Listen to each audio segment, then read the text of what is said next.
shit.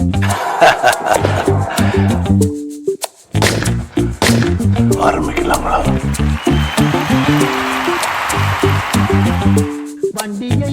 நான் அப்படியே shock ஆயிட்டேன். மானங்கட்டவனே, எனக்கு என் மானத்தை விட உன் உயிர் தான் முக்கியம்.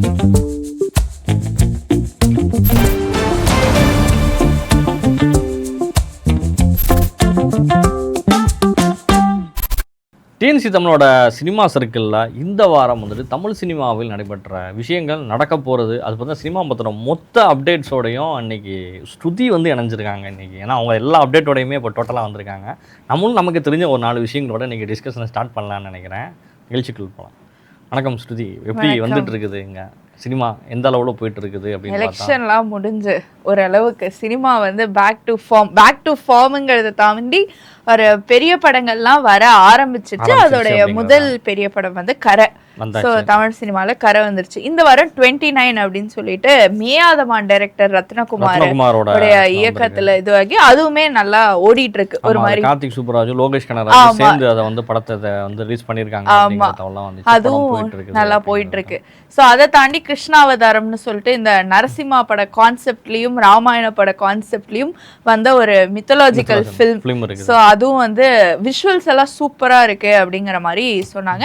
இதுக்கெல்லாம் நடுவில் ஜீவாவுடைய தந்தை ஓஜி ப்ரொடியூசர் ஆர்பி சௌத்ரி சாருடைய மறைவுங்கிறது வந்துட்டு இண்டஸ்ட்ரியில ஒரு பெரிய அளவில் ஒரு அதிர்வலை கிரியேட் பண்ணியிருக்கேன்னு சொல்லுவாங்க. ஏன்னா விஜயிலிருந்து பல நடிகர்களை உருவாக்கியவர், பல இயக்குநர்களை உருவாக்கியவர் அப்படின்னு சொல்லி 99 படங்கள் எடுத்திருக்காரு. 100வது படம் ஒரு பெரிய படமாக இருக்கும். அது விஜய் சார் நடித்தா எங்களுக்கு அது ஒரு பெரிய இது. ஏன்னா சூப்பர் குரூப் ஃபிலிம்ஸோட பூவே உனக்காக தான் விஜய் ஒரு பெரிய ஹீரோ ஆகிறாரு. அப்படிங்கிறப்ப ஜீவா அவர்களே ரொம்ப இது பண்ணி பேசியிருந்த டைம்லாம் பார்த்தோம். இண்டஸ்ட்ரியில் அவரால் வாழ்ந்தவர்கள் அப்படின்னு சொன்னவங்க தான் அதிகம். அப்படிங்கிறப்ப அவருடைய மறைவுங்கிறது எல்லாரையுமே சுரத்தில் அழுத்தி இருக்குது அப்படிங்கிறது தான் உண்மையான ஒரு விஷயம். ஸோ அதுதான் ரொம்ப இப்போ நடந்ததில் கொஞ்சம் பர்சனலாக எல்லாருமே கொஞ்சம் அஃபெக்டான ஒரு விஷயம்னு கூட சொல்லலாம். அதை தாண்டி வந்து மற்றபடி அவருடைய மறைவு கூட விஜய் போயிருந்தாரு, உதயநிதி ஸ்டாலினும் போயிருந்தாரு, முதலமைச்சராக அவர் போறாரு. ஆமாம், முதல்வராக ஆகுவதற்கான ஒரு முழுமையான பணிகளும் நடைபெற்றுங்கிறதோடய அவர் வந்து போயிருக்காரு.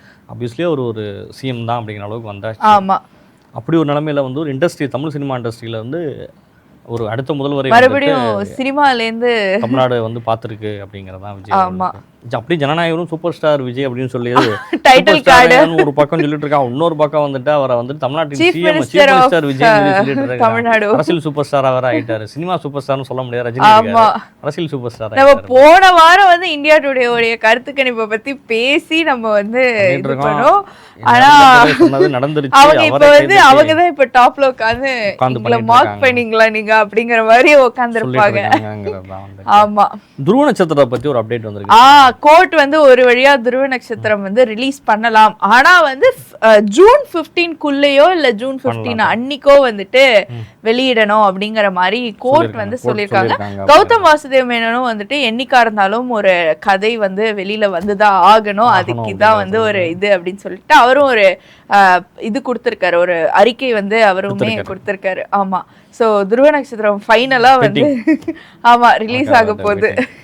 பாசில் ஜோசப் பத்தி ஏதோ வந்திருக்கு. ஆமா, பாசில் ஜோசப் கிட்ட வந்து மின்னல் முரளி 2 எப்ப பண்ணுவீங்க அப்படின்னு கேட்டப்ப இப்போதைக்கு நான் அதை பத்தி எதுவுமே யோசிக்கல, மற்ற வேற ப்ராஜெக்ட்ஸ்லாம் எனக்கு இன்னும் நிறைய இருக்கு, அதுலயும் ஒரு முக்கியமான ப்ராஜெக்ட் ஒன்று இருக்கு, அதுக்கு எனக்கு கொஞ்சம் டைம் எடுத்துட்டு இருக்கு, அதனால வந்து இப்போதைக்கு வேற படங்களை பத்தி நான் வந்து யோசிக்கல அந்த மாதிரி சொல்லிட்டாரு. அப்போ முக்கியமான ப்ராஜெக்ட் அப்படிங்கிறப்ப என்னவா இருக்கும்னு தெரியல. ஏற்கனவே வேற ஜெயிலர் 2லயும் பாசில் ஜோசப் தான் வந்து இவருடைய பையன் அப்படிங்கிற மாதிரி. ஜெயிலர் 2ல வேற இன்னொரு படம், ஒரு தலைவர் 173ல ஆமா, அதுல வந்து இவர் தான் பையங்கிற மாதிரி ஏற்கனவே சொல்லியிருந்தாங்க. மேபி அதுவா இருக்கலாம் அப்படிங்கிறது தான் வந்து சொல்லியிருக்காங்க. தனுஷ் PS மித்ரன், ஆமா, அவங்க 2 பேரும் இப்ப சேர போறாங்க அப்படிங்கிற மாதிரி ஒரு நியூஸ் வருது. அடுத்து அவங்க 2 பேரும் இதை தாண்டி தனுஷ் வந்து ஹிந்திலையும், அவர் ஒரு பாலிவுட் ஆக்டருங்கிறது வந்து எல்லாருக்கும் தெரியும். ஸோ ஹிந்திலையும் பண்ண போறதாவும் அதோட ப்ரொடியூசர் வந்து சஞ்சய் லீலா பன்சாலி அப்படிங்கிற மாதிரி சொல்றாங்க. நான் ஃபர்ஸ்ட் இதை படிக்கும்போது என்ன நினைச்சேன்னா, PS மித்ரன் படத்துக்கு தமிழ்ல சஞ்சய் லீலா பன்சாலி ப்ரொடியூஸ் பண்றாரோ அப்படின்னு நினைச்சிட்டேன். இல்ல, ஹிந்தியில வந்து தனுஷ் பண்ற படத்துக்கு வந்து சஞ்சய் லீலா பன்சாலி ப்ரொடியூசரா இருக்காரு. ஒரு டிஃப்ரெண்டான கெட்டப்ல வந்து தனுஷை காட்ட போறாங்கன்னு சொல்றேன். சஞ்சய் லீலா பன்சாலி எப்படின்னா ராஜமௌலி, சவுத் ராஜமௌலி எப்படியோ அப்படிதான் நார்த்துக்கு வந்து அவரு ஒரு மாதிரி பிரம்மாண்டத்துக்கும் ஒரு முக்கியமான ஹிஸ்டாரிக் படம்னாலே அவர்கிட்ட வந்து கொடுத்துடலாம் அப்படிங்கிற மாதிரி ஒரு பெரிய டைரக்டர். ஸோ அவர் வந்து இப்போ தனுஷை வச்சு ப்ரொடியூஸ் பண்ணுறாரு, அடுத்து டைரக்ட் பண்ணலாம், அது வந்து நம்ம எதிர்பார்க்கலாம் அப்படிங்கிறத வந்து நம்ம சொல்லலாம். அடுத்து சிவகார்த்தியன் செய்யும் ஆர்கே, ஆமாம், இவரோட ராஜ்கமல் ஃபிலிம் ஃபேக்டரின்னு நினைக்கிறேன், அவங்க படத்தோட ப்ரொடக்ஷனில் வந்து படத்தை அதை பற்றின அப்டேட்ஸ். அதில் வந்து ஹீரோயின் யாரு அப்படிங்கிறத வந்து சொல்லியிருக்காங்க. நம்ம காந்தா படம், துல்கர் சல்மானுடைய காந்தா படத்தில் நடித்தவங்க தான் இந்த படத்தில் ஹீரோயின். அவங்க பேர் வந்து பாக்யஸ்ரீ. ஸோ அவங்க தான் வந்து இந்த படத்துலையும் வந்து நடிக்க, காந்தா படத்தில் ரொம்ப ரொம்ப பியூட்டிஃபுல்லாக நடித்தாங்க. தமிழ் தெரியாத பொண்ணுன்னே நம்மளால சொல்ல முடியாது, அந்த அளவுக்கு லிப்சிங்காக இருக்கட்டும், ஆக்டிங்காக இருக்கட்டும், ரொம்பவே சூப்பராக பண்ணியிருந்தாங்க. ஆமாம், அதுக்கு முன்னாடி வரையும் அவங்க என்ன மாதிரி ஆக்ட்ரஸ் அப்படிங்கிறது தெரியல, அவங்களுக்குன்னு ஒரு தனியான ஒரு ஃபேஸ் இருந்தது. ஆனால் காந்தா படம் அந்த ஃபேஸை வந்து கம்ப்ளீட்டாக மாத்திடுச்சு அப்படிங்கறத அவங்களே வந்து சொன்னாங்க. ஸோ அவங்க தான் வந்து அந்த படத்துல ஹீரோயினாவும் நடிக்கிறாங்க. ஸோ அந்த படத்துக்கு வந்து ஹீரோயின் யாருங்கிறத அப்டேட் வந்துருச்சு. அதுக்கு வந்து அவங்க இப்போதான் நான் ஒரு போஸ்டர் பார்த்தேன், இந்த ஷூட் முன்னாடி ஏதோ மீசையெல்லாம் வச்சு ட்ராமா கெட்டப்லாம் வேற போட்டிருந்தாங்க. ஸோ கிராமம், ஏற்கனவே கிராமத்து ஸ்டைல், ஸோ கிராமத்துல ஒரு டிராமா சீன்லாம் கூட இருக்கும் போல, திருவிழா சீன்லாம் வச்சு பண்ணுவாங்க போல, அந்த மாதிரி படமா இருக்கும். ஆமா, ரிவர் ஸ்டுடியோஸ் வந்து ரியோ ராஜோட ப்ரொடக்ஷன்ஸ்ல தான் அவரோட ப்ரொடியூஸ் பண்றாரு அப்படிங்கிறது தான் பிரவுன் மணின்னு சொல்லிட்டு. அது வந்து என்னன்னா அந்த ஹீரோ வந்துட்டு ஒரு வெல் நோன் தான், ஆனா வந்து டிஜிட்டல் சைட்ல ஒரு வெல் நோன் ஃபேஸ்னு சொல்லலாம். அவர் வந்துட்டு பிளாக் ஷீப் அப்படிங்கிற அந்த யூடியூப் சேனல்ல வந்துட்டு ஒரு ஒரு குணச்சித்திர நடிகரா இருந்தவர் வந்து ராம் நிஷாந்த். சூப்பரா நடிப்பாரு, அதுல வந்து எந்த மாற்று கருத்தும் இல்லை. ஸோ அவரை வச்சு வந்து தன்னுடைய முதல் படத்தை வந்து சொல்லியிருக்காங்க ரியோவுடைய ப்ரொடக்ஷன்ல. சோ நெக்ஸ்ட் என்ன அப்டேட் இருக்கு? டூரிங் விக்ரம். ஓகே, விக்ரம் எந்த விக்ரம்? ரோலெக்ஸ். ஓகே, இப்போ வந்து விக்ரம், லோகேஷோட விக்ரம். அதான் டூரிங் விக்ரம் டைம் ப்ரொடியூசர் கொடுத்த கண்டென்ட்டா, அதான் டூரிங் விக்ரம் அப்படினு சொல்லி ஃப்ளோல சொல்லிட்டேன். அது வந்து இப்போ ரத்னகுமார் தான் வந்து சொல்லியிருக்காரு. அவர் தான் சொன்னாரு, ரோலெக்ஸுக்கு வந்து நிறைய பேரை வந்து ஐடியால வச்சிருந்தாங்களாம். ஆனா ஃபர்ஸ்ட் வந்து சூர்யாட்ட அப்ரோச் பண்ணும்போது சூர்யா உடனே ஓகே அப்படின்னு சொல்லிட்டதா வந்து சொல்லியிருக்காங்க. ஆனா இது ஆக்சுவலா கொஞ்சம் பழைய இதுதான். ஏன்னா பிகாஸ் விக்ரம் டைம்லயே வந்துட்டு சூர்யா வந்து சொல்லிட்டாரு, இந்த மாதிரி கமல் படம் என்கிட்ட வந்து ஒரு ரோல் கேட்டாங்க, அந்த ரோல் எனக்கு பிடிச்சிருந்தது, நானும் வந்து இந்த மாதிரி ஒரு டிஃப்ரெண்டான இதுல நடிச்சு ரொம்ப வருஷம் ஆகுது, நான் ஓகே சொல்லிட்டேன் அப்படிங்கிற மாதிரி அவர் அப்பயே சொல்லிட்டாரு. அந்த ரோலுக்கு வந்து கமலும் வந்து ரோலெக்ஸ் வாட்ச் வந்து பிரசன்ட் பண்ணியாச்சு. ஆமா, ஸோ மேபி இப்போ ரத்னகுமார் வந்து லோகேஷை பத்தி சொல்லும்போது மேபி இதை சொல்லியிருக்கலாம். ஆமா, சத்யஜோதி ஃபிலிம்ஸோட டிஜி தியாகராஜனுடைய அடுத்த படம் வந்து சிவகார்த்திகனோட அப்படிங்கிற ஒரு ஓகே கிராமத்து படங்களுக்கே பெயர் போனவர் ராமநாராயணனுடைய ப்ரொடக்ஷன்ஸ் தான் நினைக்கிறேன், டிஜி தியாகராஜன் அவர்களோட. ஆமா, சத்யஜோதி ஃபிலிம் அடுத்தடுத்து அப்டேட்ஸ் வந்துட்டு இருக்கு. வெங்கட் பிரபு போறாரு, அப்படி இப்படிலாம் வந்துட்டு இருக்குது. அதில் ஏஆர் ரஹ்மான் வந்துட்டு மியூசிக் கம்போஸ் பண்ண போறாரு. இவ்வளவு தகவல்களோட படங்கள் வந்துட்டு இருக்கு. தியாகராஜனுமே ஒரு ஓஜி ப்ரொடியூசர் தான். கண்டிப்பா அவங்களோட பேக்ரவுண்டும் ஒரு எத்தனையோ படங்கள் இண்டஸ்ட்ரிக்கு கொடுத்த ஒரு நிறுவனம் அப்படிங்கிறது யாரும் சொல்ல முடியாது. சத்யஜோதி கடைசியா எனக்கு ஞாபகம் இருக்கிறது வந்து விஸ்வாசம் படத்துல வந்து அந்த ப்ரொடக்ஷனோட இதை வந்து நான் பார்த்தேன், அந்த டைட்டில் இதை வந்து பார்த்தேன். அதுக்கப்புறம் மேபி பண்ணியிருப்பாங்க, நான் நோட்டீஸ் பண்ணாம விட்டேன்னா என்னன்னு எனக்கு தெரியல. ஸோ அவங்க மறுபடியும் ஒரு பெரிய ஆக்டரோட பண்றது வந்து அவங்களுக்கும் ஒரு பெரிய கொடுக்கும். ஆமா, கம்பேக்கா இருக்கலாம். கென் கர்னாஸோட யூத்தோட 4.5 மில்லியன் சம்திங் வந்து ஓடிடியோட நெட்ஃப்ளிக்ஸோட இதில் வந்துட்டு வந்திருக்கு. அந்த வீக்கெண்ட் செகண்ட் வீக்கெண்டோட ஃபாலோவர்ஸ் டோட்டலாகவே வந்திருக்கு.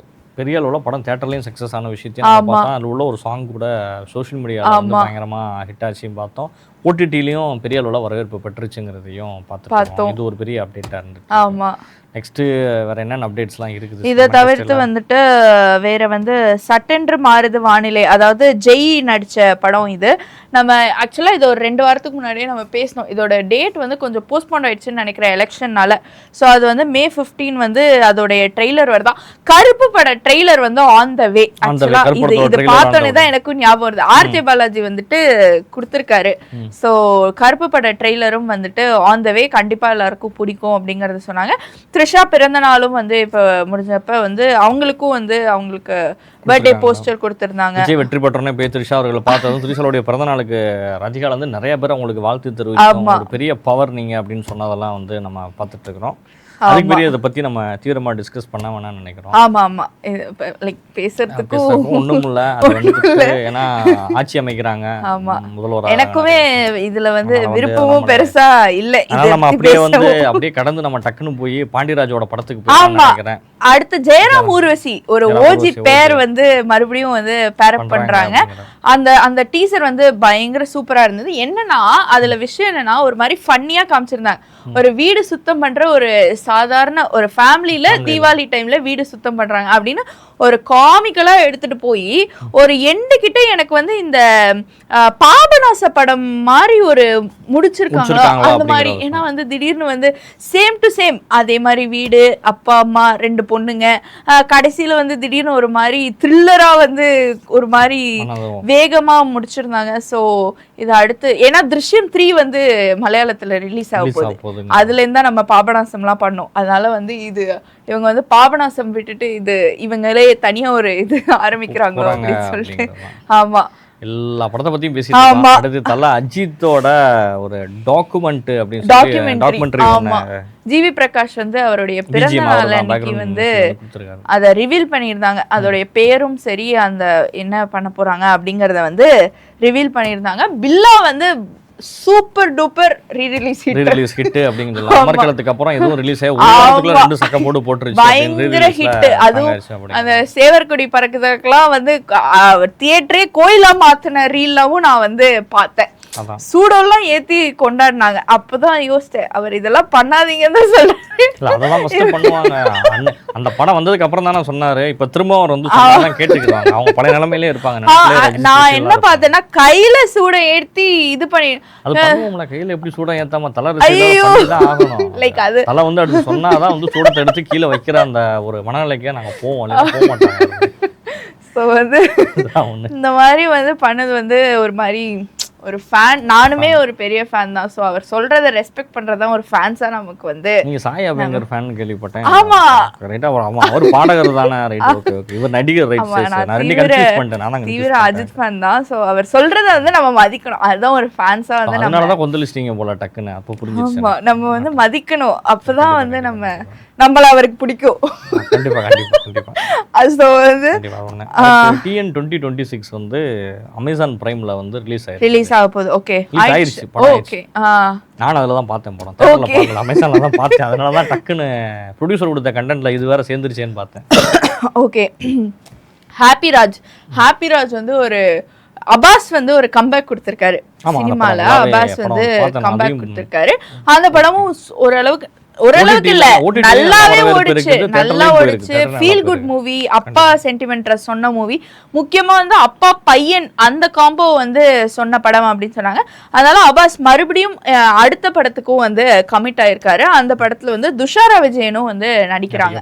சோ வந்து அவரும் அடுத்த படத்துல வந்து நடிக்கிறாரு.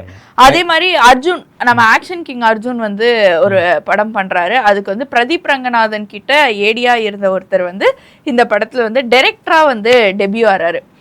ஸோ அதுவும் ஒரு அடிஷ்னல் இன்ஃபர்மேஷன் தான். இதை தவிர்த்து வந்து தனுஷோடைய லைனப் அப்படின்னு சொல்லிட்டு நம்ம சோர்ஸ் என்ன கொடுத்துருக்காங்கன்னா D55 D62 வரைக்கும் கொடுத்துருக்காங்க. ராஜ்குமார் பெரியசாமி எல்லாரும் வரிசையா வந்துகிட்டே இருக்காங்க. Rajkumar Periyasamy, Tamizharasan Pachamuthu, Mari Selvaraj, Vada Chennai 2, H Vinoth, Pudhupettai 2, PS Mithran, Venky Atluri. Okay, H Vinoth முதல்ல ஜனநாயகன் பிரச்சனையை முடிச்சிட்டு வரட்டும் அப்படிங்கறது. அவருக்கு கொஞ்சம் பிரீதிங் ஸ்பேஸ் நம்ம கொடுக்கணும். ஏற்கனவே ஒரு வெக்ஸ் ஆகி போயிருக்காரு. இது பண்ணிட்டு இருக்காங்க. அடுத்து ரவி மோகனுக்கு ஒரு லிஸ்டே வந்து. ஆமா, ஜீனி, அப்புறம் karate Babu, bro code, Benz bro code கூட மாத்திட்டாங்கன்னு நினைக்கிறேன் அதோட பேரு. ஜீனி வந்து அர்ஜுனன், கணேஷ் கே பாபு, கார்த்தி யோகி, இந்த மாதிரி அவருக்கும் ஒரு இது இருக்கு. அவர் அண்ட் ஆல்சோ ப்ரொடக்ஷன் கம்பெனில வந்து யோகி பாபு வச்சு ஒரு படம் வர வந்துட்டு இருக்கு. ஸோ ஆல்மோஸ்ட் எல்லாருக்குமே வந்து ஒரு அளவுக்கு ஒரு லைன் அப் வந்து இருக்குன்னு தான் நினைக்கிறேன். இதை தவிர்த்து வந்து STR-51 அப்படிங்கிறதும் வந்து சொல்லியிருக்காங்க. அப்புறம் ப்ரோமோ ஷூட், அதாவது ரஜினி கமலுடைய ப்ரோமோ ஷூட் எடுக்கும்போது நிறைய ஷார்ட்ஸ் வந்து ரிப்பீட் பண்ணியிருக்காங்க அப்படிங்கிறதும் வந்து சொல்லியிருக்காங்க. அப்படின்னா அதாவது இது ஏன் ஒரு இன்ஃபர்மேஷனாக இருக்குன்னா, ஒரு லெஜெண்டரி ஆக்டர்ஸாக பார்க்கப்படுற ரஜினி கமல் கூட வந்துட்டு ரீடேக்ஸ் எல்லாம் வந்து எடுத்திருக்காங்க. நெல்சன் சொல்றத வந்து கேட்டு பண்ணியிருக்காங்க. ஸோ மேபி வர தலைமுறை ஆக்டர்ஸும் வந்து அப்படிதான் இருக்கணும், எந்த காலத்துலயுமே வந்து செய்யும் தொழிலுக்கு வந்து இதுவா இருக்கணும் அப்படிங்கிற மாதிரி சொல்லியிருப்பாங்க போல. ஸோ இப்போ வந்து ஆல்மோஸ்ட் விஜய்க்கு நம்மளும் பேசிட்டோம். விஜய் இப்போ ஆல்மோஸ்ட் லீடிங்ல இருக்காரு. அப்போ வந்து அவர் இப்போ சிஎம் ஆனாலும் ஆகலைனாலும் ஜனநாயகன் வந்துருமா? கண்டிப்பா வந்துடும், ஜனநாயகன் வந்துடும், அதுல எந்த மாற்றமும் இல்லை. டைட்டில் கார்டில் எப்படினாலும் மாற்றி கூட போட்டுக்குவாங்க, அது அவங்களோட விருப்பம். அதனால படம் ரிலீஸ் ஆயிருங்கிறதுலாம் மாற்றம் கிடையாது. கண்டிப்பா இதுக்கு முன்னாடி படத்தை வந்துட்டு என்ன பண்றதுன்னே தெரியல. ஆமா, கடைசியில் ஜனநாயகன் படத்துலையும் இதே மாதிரி ஏதோ ஒரு கிளைமேக்ஸ் இருக்குன்னு எதிர்பார்க்குறேன் நான். ஜனநாயகன் படத்துல முக்கியமான கேமியோலாம் இருக்கு அப்படின்னு சொல்லிட்டு பார்த்தவங்க வந்து சொல்றாங்க. ஆனா நான் அவங்க சொல்லும் போதே வந்து நான் படம் பார்த்தே தெரிஞ்சுக்கிறேன் வேண்டாம் அப்படிங்கிற மாதிரி சொல்லியாச்சு. அதனால ஒரு டிப்பா வந்து நம்ம ஆடியன்ஸ்க்கு வந்து இதை கொடுக்குறோம். சும்மா அந்த வாரம் நிறைய விஷயங்கள் பேசியிருக்கோம்னு நினைக்கிறேன். ரொம்ப குயிக்காக நிறைய அப்டேட்ஸ் வந்துட்டு நம்மளுடைய சினிமா சர்க்கிள் நிகழ்ச்சியில் நிறையா கொடுத்தாச்சு. நெக்ஸ்ட் வீக்கில் வந்து அடுத்த அப்டேட்ஸோட இணைகின்றேன். நான் உங்கள் வினோத் ராஜா. ஸ்ருதி பாலசுப்ரமணியன்.